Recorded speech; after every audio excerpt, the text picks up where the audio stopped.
Grandma, are we still making your cinnamon rolls this Christmas? Maisie asked it from across the kitchen. I was standing at the counter, flour on my hands. The dough was already rising. I smiled. I opened my mouth to answer. Then Vincent answered first. We're probably doing things a little differently this year. Nobody looked at me. Not Maisie, not Claire, not even Vincent. The conversation simply moved on. What do you mean? Maisie asked. Claire glanced up from unloading groceries. My mom has a few recipes she wants to try. Maisie shrugged. Okay, that was it. 40 years of Christmas mornings. One sentence, one decision, one conversation. And nobody asked me. What scared me wasn't the change. Families change, traditions change, people change. What scared me was that nobody seemed to notice I hadn't been included. I stood there holding a measuring cup, listening to my family discuss a tradition that had always belonged to me, as if I wasn't standing 3 feet away. That should have been a small moment. Most people probably wouldn't have noticed it. The truth is, for a long time, I didn't notice things like that either, because by then, it had already been happening for months, maybe longer. The problem wasn't that Vincent answered for me. The problem was that he wasn't the first person who had. Looking back now, I think that was the moment I finally stopped lying to myself. My family had started making decisions without me, and I still hadn't realized how far it had gone. My name is Claire. I'm 78 years old. 3 years ago, I moved into my son Vincent's house after hip surgery. The arrangement was supposed to be temporary. 6 months, maybe a year, long enough to recover, long enough to get strong again. Instead, life settled around the arrangement. I recovered. The grandchildren got older. Everyone adjusted, including me. I paid rent every month, bought groceries, cooked dinners, picked up the kids from school, watched them after class, helped with homework. The arrangement worked. At least I thought it did. The first thing I remember happened almost a year earlier. At the time, it barely registered. Cole had a school concert. The gym was crowded. Parents everywhere. Children running between folding chairs. We were walking toward the parking lot afterward when Cole looked at me. "Grandma, are you coming to my soccer game Saturday?" I smiled. "Of course. She'll be there." Vincent answered before I could. Cole nodded. The conversation ended. 5 seconds, maybe less. Nobody thought anything of it. Neither did I. At least not right away. A few weeks later, it happened again. Then again. Then again. Never in dramatic ways. Always in little ways. The kind of moments that are easy to excuse, easy to ignore, easy to explain away. One afternoon, Claire came into the kitchen, carrying her phone. "Good news," she said. I looked up from the crossword puzzle. "What happened?" "I moved your doctor's appointment." I blinked. "My appointment?" "Your follow-up visit." She smiled. "It works much better this way." "Much better for whom?" I almost asked. Instead, I said, "When is it now?" "Thursday morning." I stared at her. I already had lunch plans Thursday morning, plans I'd made weeks earlier. I had something scheduled. Claire looked surprised. "Oh." A pause. Then she shrugged lightly. "I'm sure you can move it." Move it. Just like that. As if the appointment belonged to her. As if the lunch belonged to nobody. As if my schedule was simply a collection of pieces waiting to be rearranged. I waited for an apology. One never came. Instead, Claire smiled again. I was only trying to help. And the frustrating thing was that I believed her. She was trying to help. That's what made everything so difficult. Nobody was trying to control me. Nobody was trying to hurt me. But somehow I was being controlled anyway. one decision at a time. A few days later, I walked into the kitchen and found Vincent looking at the family calendar, the large one hanging on the refrigerator. Everyone's schedules, everyone's appointments, everyone's activities. I glanced at it while making coffee. My name was everywhere: doctor appointment, community center class, hair appointment, transportation arranged, transportation arranged. I looked closer. I hadn't written any of it. Claire had every entry, every note, every reminder. She had organized my week without mentioning it. I stared at those words. Transportation arranged, not transportation offered. Not transportation available. Arranged, already handled, already decided, already solved. I stood there longer than I should have, because suddenly I had a strange feeling. The calendar looked less like my schedule and more like instructions. Later that morning, I asked Claire about it. Oh, that. She barely looked up. I asked Vincent to drive you. You asked him? Sure. She smiled. I thought it would be easier. Easier. That word again. Everything seemed to be getting easier lately. Safer. Simpler. More convenient. For me. Without me. I nodded. What else was I supposed to do? Argue about a ride? Argue about a calendar? Argue about an appointment? Each individual thing sounded ridiculous. That's what made the pattern so difficult to confront. Every moment was small, but the pattern wasn't. And once I started seeing it, I couldn't stop. A month later, I noticed another change. This one bothered me more. Not because it was bigger, because it was harder to explain. I would walk into conversations and find them already finished. Not secret conversations, not suspicious conversations, just conversations I apparently wasn't part of anymore. I'd enter the kitchen. Voices would stop. Someone would close a folder. Someone would change the subject. Someone would say, "We were just figuring something out." Just figuring something out. The words appeared again and again. One evening, I finally asked Vincent, "What are you two working on lately?" He barely looked up from the papers. "Oh, nothing important." "Nothing important," I nodded. Then I looked at the folder. 3 pages were sticking out. Charts, numbers, lists. Whatever it was, somebody thought it was important enough to organize. Just apparently not important enough to mention to me. That night, I sat in my room much longer than usual. Not upset, not angry, just uncomfortable. For the first time since moving into that house, I felt something I couldn't quite name. Not loneliness, not rejection. Something else. The feeling that life inside the house was continuing normally, but I was no longer sitting at the table where decisions were made. And the frightening part was that nobody seemed to realize that had changed, including me. Not yet. The truth arrived a few weeks later, quietly, the way most important things arrive. Not with an announcement, not with a confrontation, just a sentence. An ordinary sentence, one that almost slipped past me. It was a Tuesday afternoon. I had just picked up Cole and Maisie from school. The kids were upstairs. Claire was still at work. Vincent was home early. I carried grocery bags through the hallway. As I passed the kitchen, I heard voices. Vincent's and Claire's. She must have come home while I was unloading the car. I wasn't trying to listen. Then I heard Vincent say, "We'll probably need to move some furniture." I slowed down. Not intentionally, just enough to hear Claire's response. "That room should be big enough." That room. I frowned. "Which room?" I took another step. Then Claire said, "My parents won't need much." I stopped. My parents.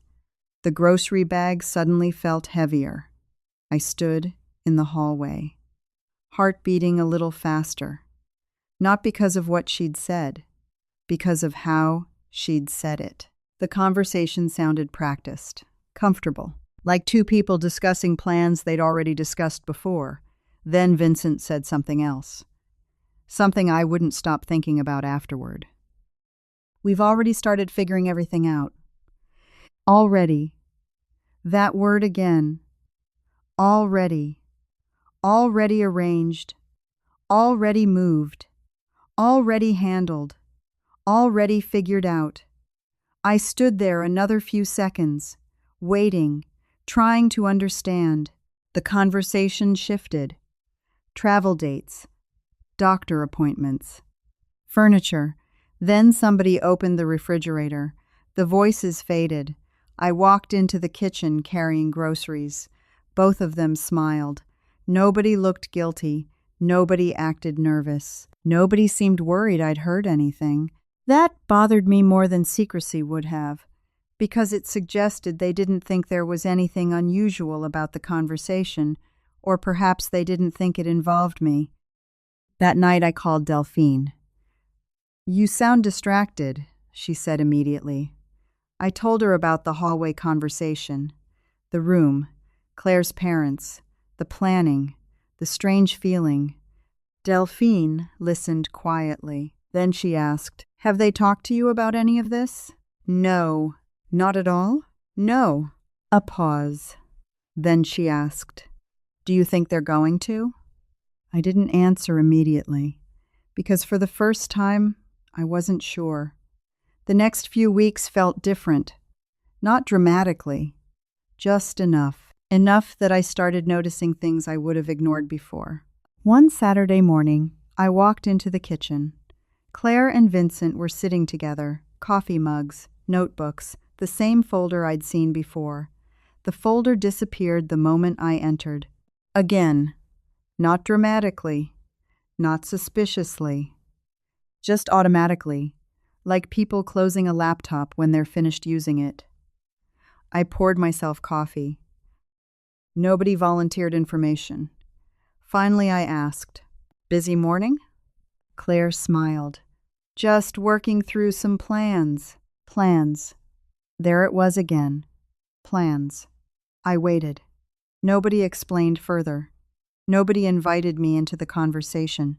Nobody said, "Would you like to hear about it?" The silence stretched. Then Vincent changed the subject. Asked about Cole's homework. Asked about dinner. Asked about the weather. Anything except the plans. I suddenly felt like I had arrived late to a meeting, one where everyone else already knew the agenda. That feeling stayed with me. A few days later, it happened again. This time it involved my car. I was getting ready to leave, meeting Delphine for lunch. My purse was already on my shoulder. My keys were in my hand. Claire looked up from the table. "Oh." I stopped. "What? You drove all the way there last time?" I blinked. "It's 15 minutes. Claire exchanged a glance with Vincent. The glance lasted less than a second, but I saw it. People my age become very good at seeing things others think are invisible. Vincent smiled. "Maybe next time one of us should take you." "Take me?" I laughed. "Why would you take me?" Claire answered first. "It would just be easier." There it was again. Easier. The most dangerous word in the house, because every time somebody said easier, they meant less control. Not intentionally, but that's what happened. Bit by bit, decision by decision, choice by choice. I looked at both of them. Then I smiled. I'm still driving. Nobody argued, nobody pushed, but I noticed something. Neither of them looked relieved. They looked disappointed, as if I'd complicated something, as if independence had become inconvenient. For the first time, that thought genuinely frightened me. Not because they wanted to control me, because they seemed to believe they were helping. That was harder, much harder. A controlling person can be confronted. A helpful person cannot, especially when they believe they're acting out of love.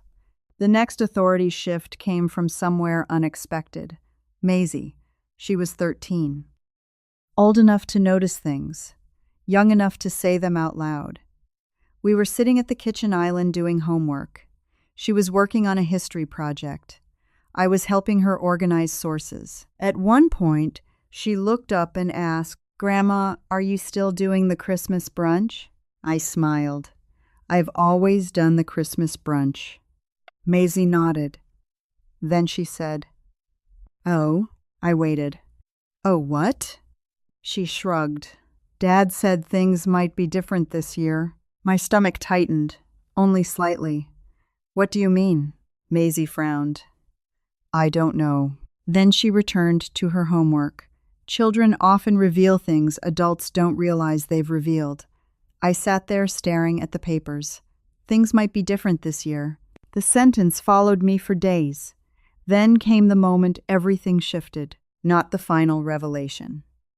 But the moment I realized my life might already be part of a conversation I wasn't included in, it happened on a Thursday evening. I couldn't sleep. The house was quiet. I went downstairs for tea. As I reached the hallway, I heard voices coming from the kitchen. Vincent, Claire, soft voices, serious voices. I wasn't trying to listen. Then I heard Claire say, "We need to tell her soon." I froze. Tell her, not ask her. Tell her. Every nerve in my body seemed to wake up. Vincent sighed. "I know." A pause. Then Claire spoke again. "We can't wait much longer."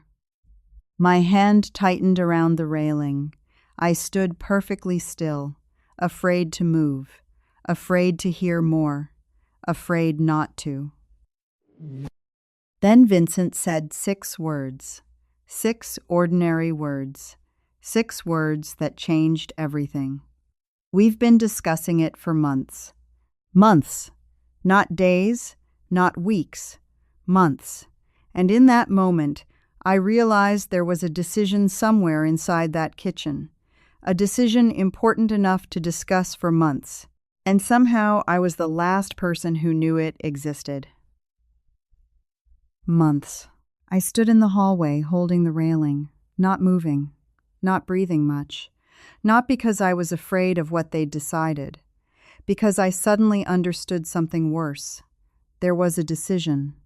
A real decision. A decision large enough to discuss for months. And somehow I wasn't part of it. The next morning, nobody mentioned anything. Breakfast was normal. Coffee, toast, school schedules, homework, the dog begging for scraps. Normal. That almost made it worse. I sat at the table, watching everyone move through their routine. Vincent packed lunches. Claire checked emails. Cole searched for his backpack. Maisie complained about math. The house worked.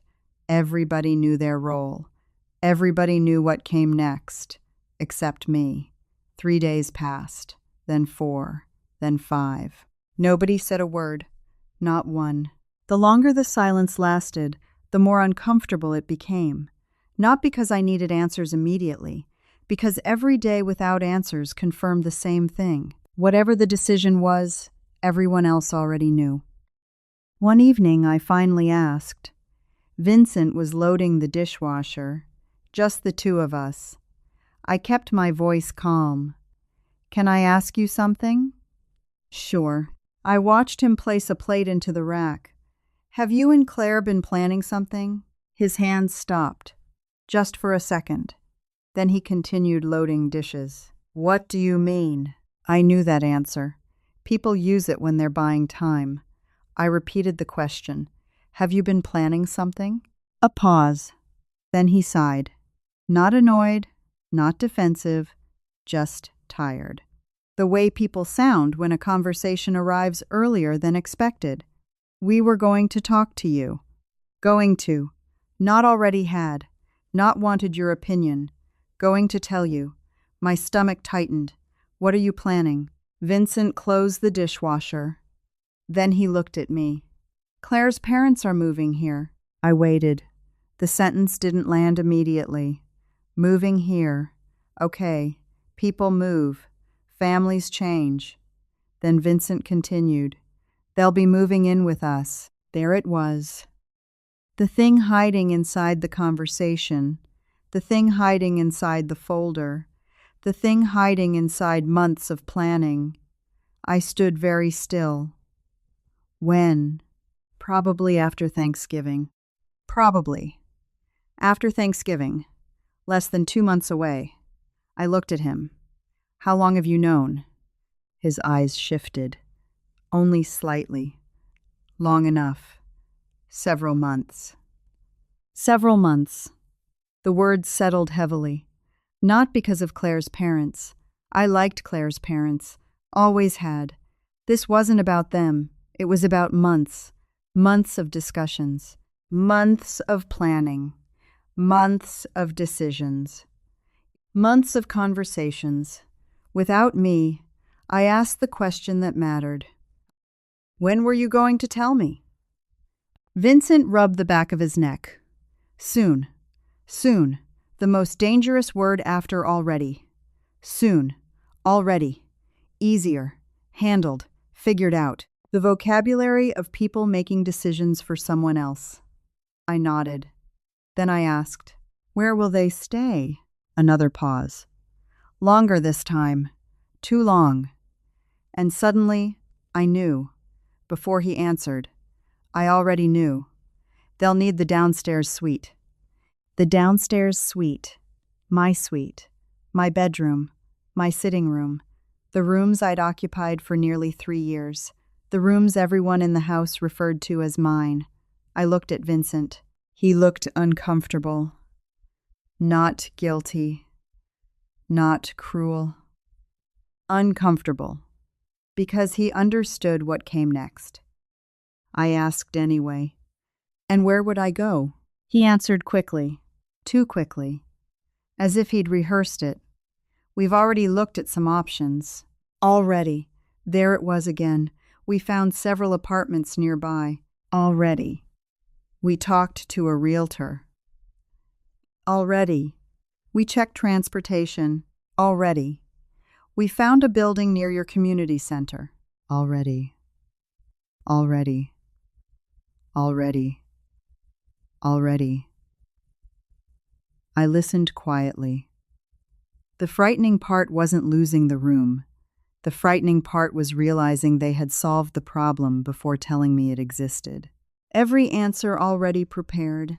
Every solution already researched. Every detail already discussed. The conversation felt strangely familiar. Like sitting with a doctor who had already chosen the treatment, my role wasn't participating. My role was receiving information. Vincent kept talking. The apartment, the location, the parking, the rent, the elevators, the pharmacy nearby. Everything carefully researched. Everything practical. Everything reasonable. Not one question. Not one not. What do you want? Not. How do you feel? Not. Would this work for you? Just information. I listened until he finished. Then I asked, "Did you think I might have ideas of my own?" The question surprised him. I could see it. Not because it was unreasonable, because it hadn't occurred to him. That realization hurt more than anything else. The next few weeks changed the atmosphere of the house. Not openly, subtly. The plans had become real now. Everybody knew it. Everybody acted accordingly. One Saturday morning I came downstairs. The dining room table was covered in papers, floor plans, furniture measurements, room layouts. Claire looked up. "Oh, good." Good. Not hello. Not good morning. Good. As if my arrival completed something. She pointed to a floor plan. "We were just trying to figure out where things will go." Things. Furniture. Belongings. People. Lives. Everything reduced to placement. I sat down. Nobody asked whether I wanted the conversation. The conversation simply happened around me. Claire pointed to a section of paper. "My dad's walker should fit here." Vincent nodded. We'll move the bookshelf. Claire nodded. We'll probably use your sitting room. Your sitting room? Not yet. Already. The room had become theirs before anyone moved in. The room had become theirs before I left. I listened for several minutes. Nobody asked my opinion. Nobody asked what the room currently contained. Nobody asked what mattered to me. The conversation felt strangely complete without me. That realization followed me upstairs.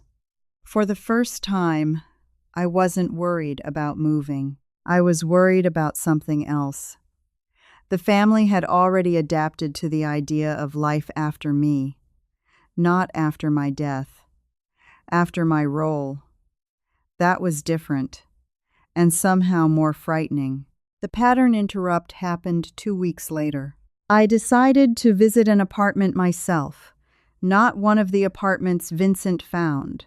My own choice, my own appointment, my own decision.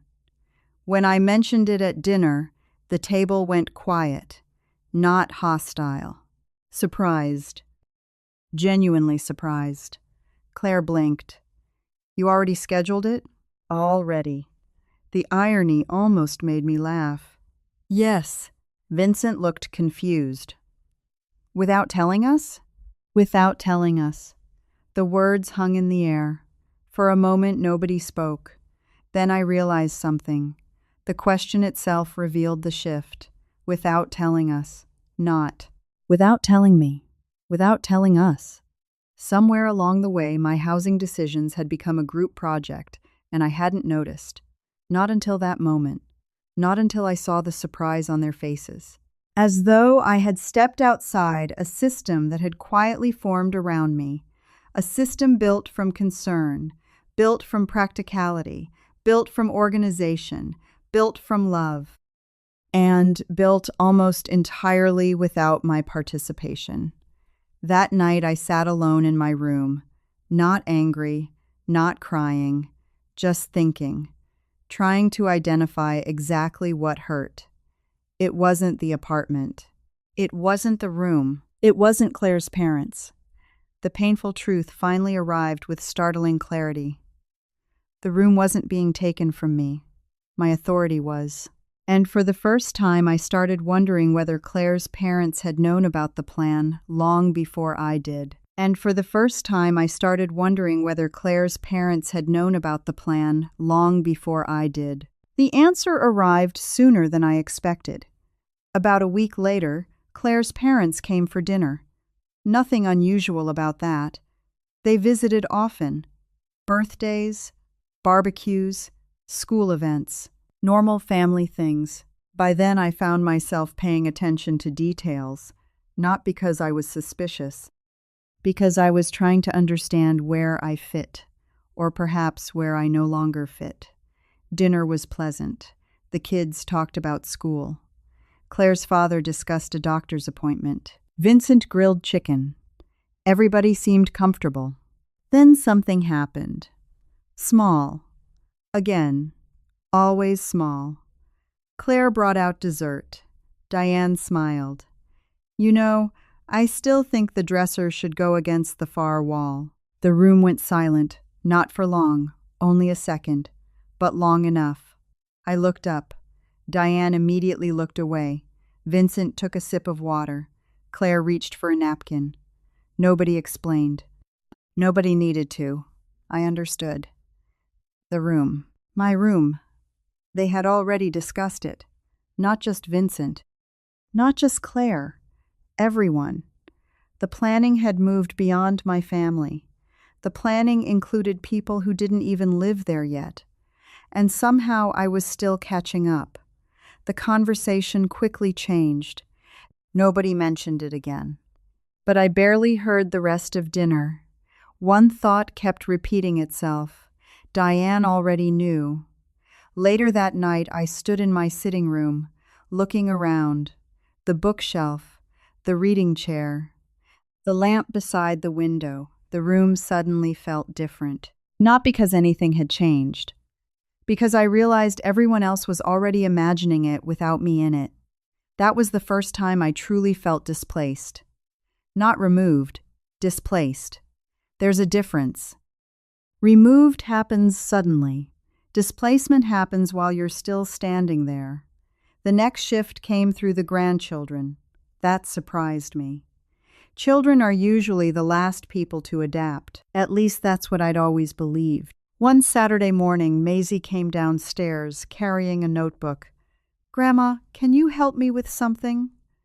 My heart lifted immediately. Of course. She sat beside me, opened the notebook, then paused. "Oh." I waited. She looked toward the living room. "Diane probably knows better." I smiled. "Knows better about what?" "The family recipes." The family recipes. For years, those recipes had lived in my kitchen. My recipe cards, my notes, my handwriting. Maisie wasn't being cruel. She wasn't choosing sides. She was simply adapting. Children adapt faster than adults. Sometimes that's the hardest part. They don't see transitions. They only see what exists right now. I helped her anyway. She thanked me. Life moved on. But that conversation stayed with me. Not because she chose Diane, because she didn't realize there had once been another choice. Around the same time, practical decisions started accelerating. Every week seemed to bring another adjustment, another arrangement, another solution. One evening I came home from meeting Delphine. Vincent met me at the door. Good timing. I stopped. "What happened?" "We found a moving company." A moving company. Not if, not when you decide, not what do you think. A moving company. Already chosen, already researched, already approved. I stared at him. He smiled, trying to be reassuring. "They're very highly rated." I believed him. That wasn't the issue. The issue was that my move had become a project managed by other people. The next week, Claire handed me a folder, a real folder, neatly organized, apartment information, floor plans, pricing, transportation, amenities, everything. The work was impressive. Hours of research, careful planning, thoughtful details. I flipped through the pages, then looked up. "When did I ask for this?" Claire looked genuinely confused. "We thought it would help." Help. Always help. Every step came wrapped in help. That's what made the power shift so difficult to resist. Nobody was taking control aggressively. They were taking control efficiently. One practical decision at a time. One organized solution at a time. One helpful gesture at a time. Until eventually there wasn't much left to decide. The painful realization came on an ordinary Wednesday, not during a major conversation, not during an argument, nothing dramatic. I was sitting in the kitchen, reading. The house was busy, everyone moving around me. Claire walked in carrying her laptop. Vincent followed. Diane and her husband were visiting again. The four of them gathered around the table. Schedules, notes, calendars. I wasn't invited. Nobody excluded me either. They simply started. The discussion lasted 20 minutes. Holiday plans, medical schedules, furniture deliveries, guest arrangements, school vacations, future logistics. The strange thing was this. Almost every topic affected me somehow. And yet nobody asked me a single question, not one. I sat less than 10 feet away, close enough to hear every word, far enough away to be irrelevant. That was the moment, the real moment, not the room, not the apartment, not the moving company. The realization arrived quietly. The family had developed a decision-making system, and I was no longer inside it. Nobody announced it. Nobody voted on it. Nobody intended it. But it existed, and once I saw it, I couldn't unsee it. The conversation ended. Everyone stood up. Papers collected. Calendars closed. Plans finalized. Life moved forward. I remained in the same chair, watching, thinking. For years, I believed usefulness protected your place. I cooked, helped, contributed, showed up. But usefulness and authority are not the same thing. One can survive after the other disappears. That realization stayed with me for days. Then came the moment that convinced me things had gone further than I imagined. I was looking for a charger in the living room. Diane was in the hallway speaking on her phone. I wasn't paying attention. Then I heard her say, "We'll have her moved before Thanksgiving." I froze. We'll have her moved. Not she'll move. Not she's moving. We'll have her moved. The sentence wasn't cruel. Diane wasn't mocking me.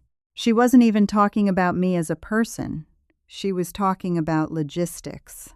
The same way people discuss furniture delivery, or installation dates, or renovation schedules. Practical, efficient, organized. And somehow that made it worse. Because it meant the transition felt settled, expected, normal. Everyone seemed to understand the plan. Everyone except the person whose life was being rearranged. That night, I couldn't stop thinking about one question. Not whether I would move. Not whether the apartment would work. Not whether Claire's parents were coming. I already knew those answers. The question that kept me awake was simpler. Exactly when had I stopped being someone who needed to be asked? And I was about to discover the answer was even more painful than I imagined. The first real sign came during Sunday brunch. Nothing important was happening. At least that's what I thought. The whole family was there. Vincent, Claire, the kids, Diane and her husband, pancakes, coffee, normal conversation. The kind families have every weekend. I was pouring syrup for Cole when Claire looked toward Diane. "What do you think we should do for Christmas breakfast?" I barely noticed the question at first. Then I realized something. Claire hadn't asked me. For years, Christmas breakfast had been my responsibility. Not officially, just naturally. The menu, the timing, the traditions, the cinnamon rolls, the casserole, the hot chocolate. Everyone knew that, or at least they used to. Diane smiled. "We could keep it simple." Claire nodded immediately. "That's what I was thinking." The conversation continued. Back and forth. Ideas. Recipes. Schedules. Nobody looked at me. Nobody asked my opinion. Nobody seemed aware that anything unusual was happening. I sat there holding the syrup bottle, listening to other people discuss a tradition I had carried for decades. That was new. And what frightened me most was how normal it felt to everyone else. Not awkward, not deliberate, normal. A week later, it happened again. This time with Maisie. She had a school project, family traditions. She sat at the kitchen table surrounded by papers, photographs, notes, questions. I walked in and smiled. "Need help?" She smiled back. Actually, Diane already told me most of it. Diane, again. Not because she was replacing me intentionally, because she was available, present, part of the conversations now. I sat beside Maisie anyway, looking through the papers. Then I saw something. A handwritten note. One sentence circled in blue ink. Ask Diane about Christmas traditions. Not ask Grandma. Ask Diane. I stared at those words, not because they were cruel, because they were practical. Practical things often hurt the most. They don't require bad intentions, only adaptation. And my family was adapting, faster than I realized. The public authority collapse happened a few days later. A small moment.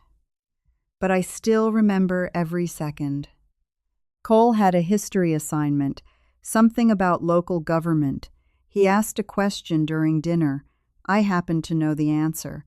Before my nursing career, I'd taken several political science courses. I opened my mouth. Started explaining. Halfway through my sentence, Vincent interrupted. Actually, Mom, that's not really how it works. Actually, Mom? The words landed harder than they should have. Not because he corrected me. People make mistakes. I've corrected people my entire life. It was what happened next. Cole immediately turned toward Vincent. Not me. Waiting for the real answer, waiting for the authority, Vincent explained. Everyone listened. The conversation moved on. I sat quietly. Nobody noticed, not even Vincent. The moment lasted less than 30 seconds, but something important shifted. For years, my voice had carried weight in that house. Now it could be overruled without anyone thinking twice. That realization stayed with me. Then came the floor plan. The floor plan changed everything. I wasn't looking for it. I found it accidentally.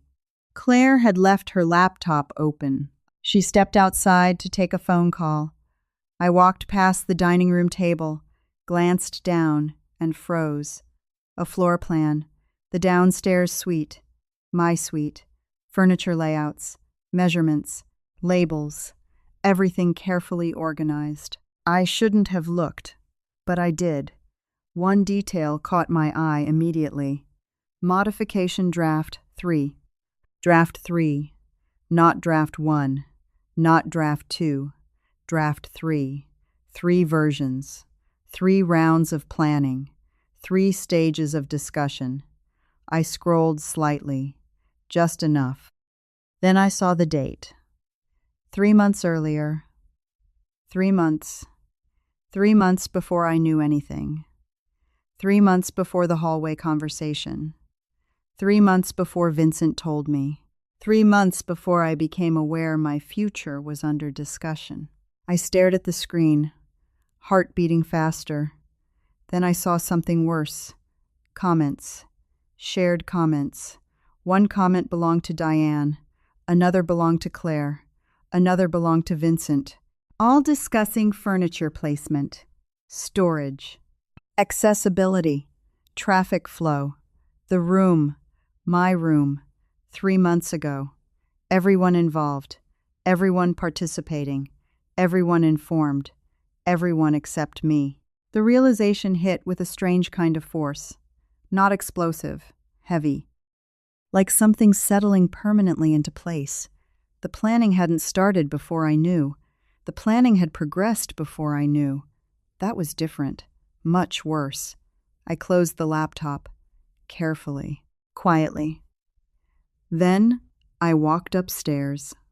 For nearly an hour, I sat alone in my room, looking around. The bookshelf, the chair, the framed photographs. Nothing had moved. Yet suddenly the room felt temporary, not because I was leaving, because everyone else had already imagined me gone. That night, I couldn't sleep. I kept replaying the date. 3 months, 3 months, 3 months. Then another thought appeared. One I couldn't escape. If Diane had been commenting on floor plans 3 months ago, then Diane had known. Long before I did. The next weekend confirmed it. We were all sitting outside. Coffee, conversation, warm weather. Claire mentioned moving schedules. Diane responded immediately. Oh, that's around when we first discussed it. I looked up. Nobody reacted.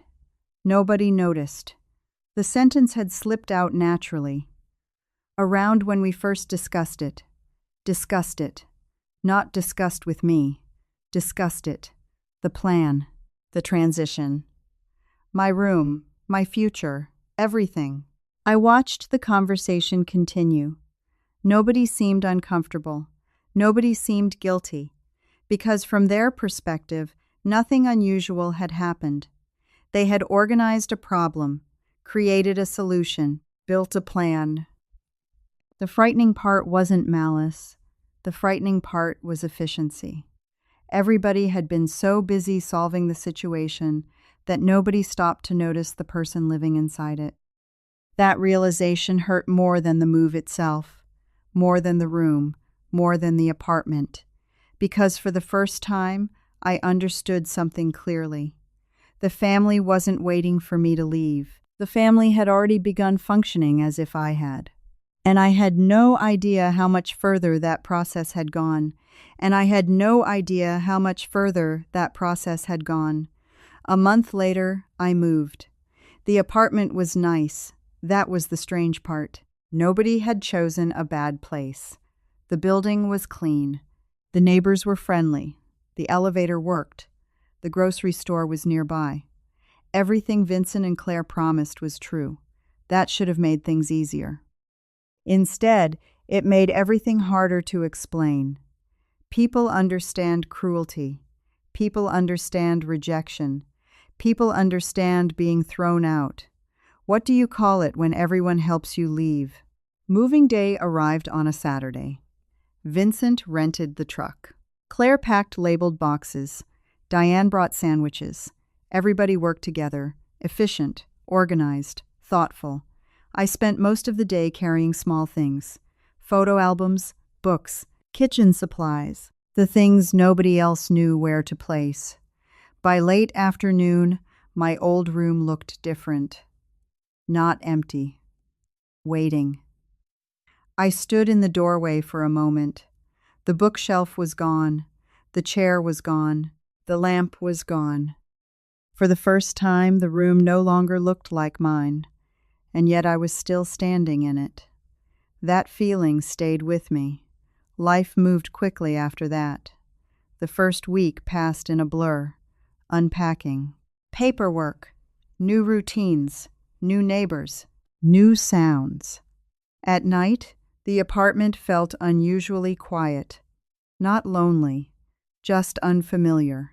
I kept reaching for routines that no longer existed, listening for school backpacks hitting the floor, listening for Maisie arguing about homework, listening for Claire making coffee, listening for Vincent locking the back door. The sounds never came. Gradually, I adjusted. At least I thought I did. Then one Wednesday afternoon, I realized something. I had not received a single phone call all day. Not unusual. People are busy. I understood that. Still, I found myself looking at the clock. 3 o'clock. Then 4. Then 5. For nearly 3 years, I always knew where everyone was. Now I didn't. And nobody thought to update me. That wasn't wrong. It was simply different. Different can hurt more than wrong. The next weekend, I visited the house. Cole had a basketball game nearby. Vincent invited me afterward. Everything seemed normal. The dog greeted me first, then the kids, then Claire. The house looked almost identical. Almost. The downstairs hallway felt brighter. A different table sat near the window. New pictures hung on the wall. Small changes. Reasonable changes. Changes that should not have mattered. Yet, somehow they did. While everyone talked, I noticed something else. Nobody asked where things should go anymore. Nobody asked how we usually handled something. Nobody asked for my opinion. Not because they were avoiding it. Because they no longer needed it. That realization followed me home. The following week brought another shift. Thanksgiving planning. For years, I helped coordinate everything. Guest lists, cooking schedules, timing, who brought what. This year, a group text appeared. The plans were already organized, the menu already chosen, the timing already decided. My role was simple. Arrive at noon, bring dessert. That was all. I stared at the message longer than necessary. Not because I disliked dessert, because I recognized the difference. I used to help build the plan. Now I received the plan. The change seemed small. It wasn't. One evening, Delphine came over. We sat on my balcony, watching traffic below, talking about ordinary things. Eventually she asked, "How's the family?" I thought about the question, then answered honestly, "They're doing fine." Delphine studied my face. "And you?" I looked out across the parking lot. A family was unloading groceries. Parents, children, routine, structure, movement, life. "I'm still figuring that out." She nodded. No advice, no speech, just understanding. Sometimes that is enough. A few days later, Maisie called. The call lasted less than 5 minutes, mostly school gossip, teenage complaints, stories about friends, normal things. Then she said something unexpected. "Diane showed me how to make those breakfast rolls." The words landed softly. Soft things can still leave bruises. I smiled anyway. "Did she?" "Yeah, they turned out pretty good." I told her that was great, and I meant it. After we hung up, I sat quietly for a while. Not because Diane made the rolls, because the transfer felt complete. Knowledge moves, traditions move, families move. The frightening part was how naturally it happened. Nobody announced a replacement. Nobody voted. Nobody chose sides. Life simply filled empty spaces. As Christmas approached, invitations arrived. Schedules formed, plans solidified. The family group text became busier every day. Photographs, shopping lists, travel details, meal planning, everything moving forward. Everything functioning smoothly. One evening, I looked through the messages. Dozens of texts, questions, answers, decisions, adjustments. I noticed something strange. The conversation no longer paused, waiting for me. At one time, many decisions passed through me. Now they moved around me. The system no longer depended on my participation. That was the realization I had been avoiding. Not because it was cruel, because it was true. For years, I believed my place in the family came from being needed. Then one day, I wasn't needed in the same way, and the family kept moving forward. The hardest part wasn't watching them adapt. The hardest part was realizing they adapted well. That thought stayed with me all through December, until Christmas morning finally arrived, and I walked into a house that felt familiar in every way except one.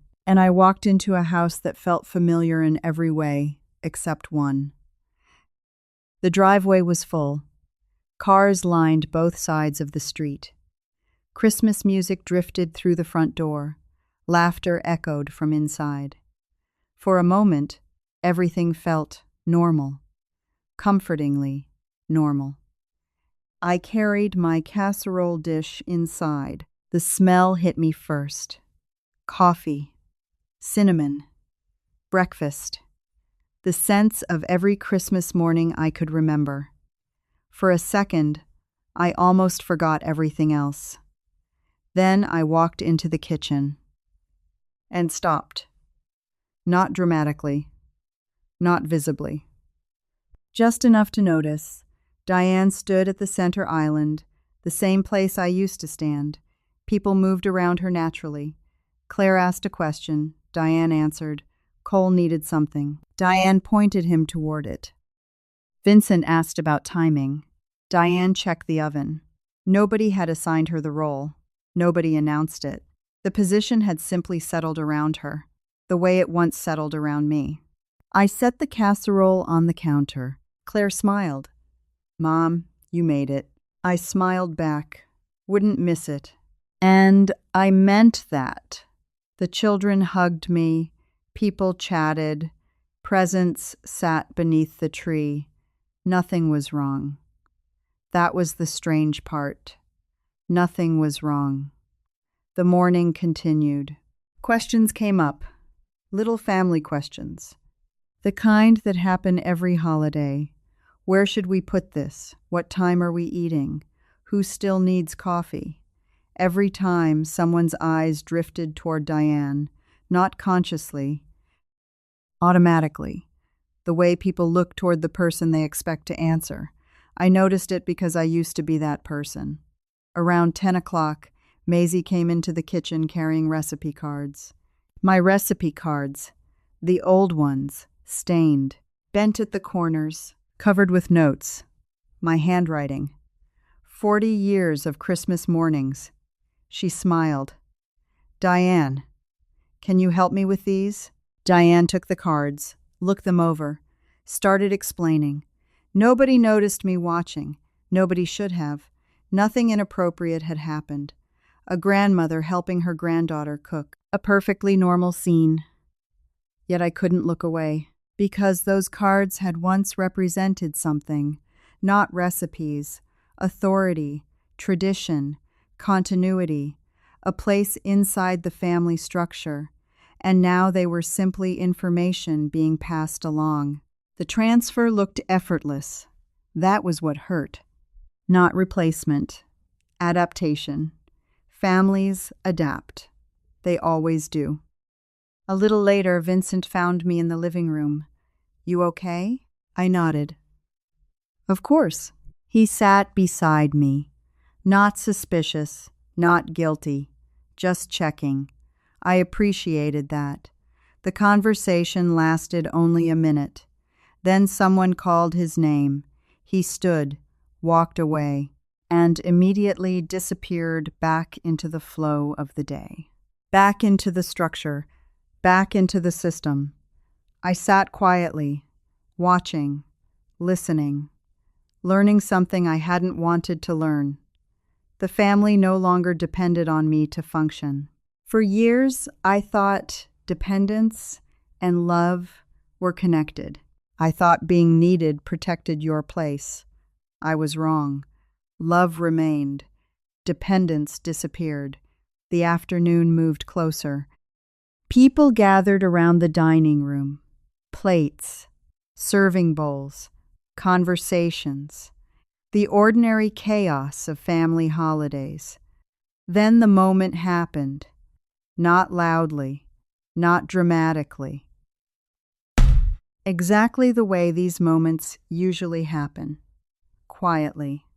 Almost invisibly. Maisie stood beside the dining table, looking confused. Everyone else was busy. She held a serving dish. Then she asked, Grandma, how do we do it again? My heart lifted instantly. For one brief second. Then I realized she wasn't looking at me.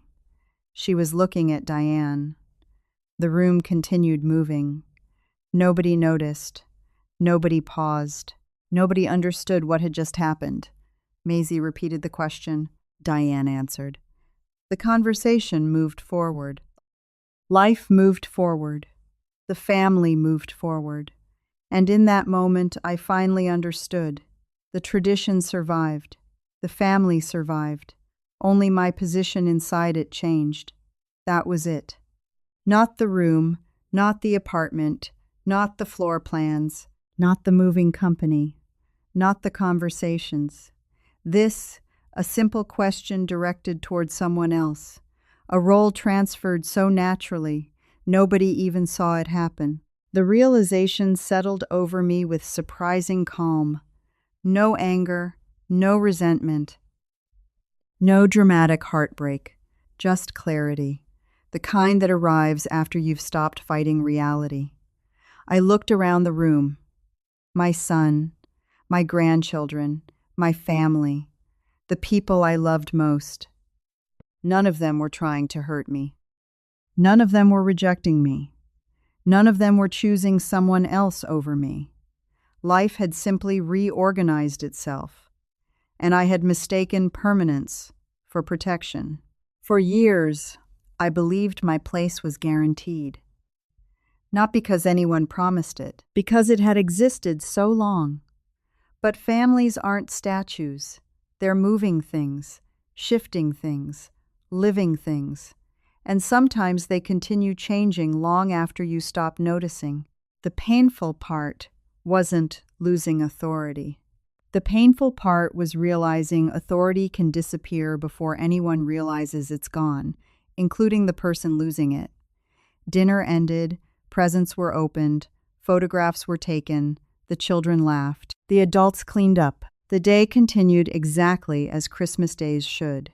By evening, people started leaving. Coats, goodbyes, hugs, the familiar rhythm of endings. Vincent walked me outside.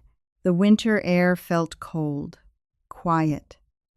We stood beside my car. For a moment, neither of us spoke. Then he said, "I'm glad you came." I smiled. "So am I." He looked toward the house, lights glowing through the windows, family moving inside. Then he looked back at me. "I hope this still feels like home." The question lingered. I thought about answering quickly. Instead, I took my time.